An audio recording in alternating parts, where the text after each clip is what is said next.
Hi there, and welcome to the final part of the Perfecting Exam Techniques module. How you prepare for an exam period becomes crucial when you have multiple exams over a few days. You could have multiple exams in one day or several days between exams. In either case, how you approach these scenarios is important to make sure you get the most out of the time that you have. For multiple exams in one day. One of the most challenging exam scenarios that you can face is having multiple exams in one day. Fundamentally, how you approach these exams should be no different to any other exam. The steps that you follow in the lead up to these exams and the day of should be the same as what we discussed in parts 2 and 3. That is, you should still relax the day before the exam and have a healthy breakfast on the day of the exam. The key differentiator though in this scenario is making sure you manage your time in between the exams. The first thing you need to do is put the previous exam completely out of your mind. Especially if you feel like you didn't go as well as you could have. It's in the past and there's nothing more you can do about it. Even if you went exceptionally well, being overconfident can still negatively impact your next exam.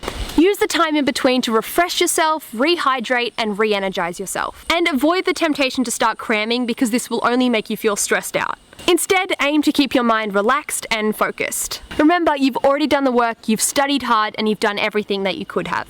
Aim to find an activity that helps you relax, like joking with your friends or maybe listening to music. Now, how to use the days in between exams. Having multiple days in between exams can be a blessing and a curse. It means you'll have extra time to study in between exams, but it also means your exam period is longer. Firstly, it's okay to take some time to rest and recuperate. You don't have to jump straight into revising for the next subject after your exam. But when you do want to revise, it helps to plan that time to get the most out of it. First, write down the areas of that subject that you're the weakest in. Past papers are a great way of identifying these areas.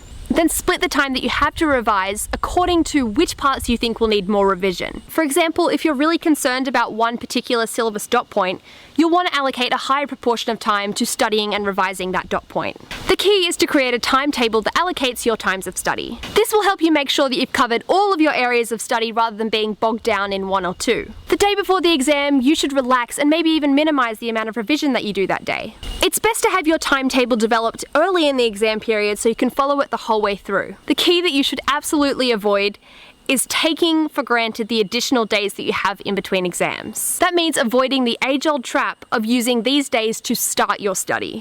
Instead, be strategic and be smart and be proactive in preparing your study timetable. These breaks between exams should be additional study time, not the start of your study time. So there you have it. If you can successfully perfect your exam techniques, you'll be on the road to peak performance. My name's Katie Brown. Thank you so much for watching.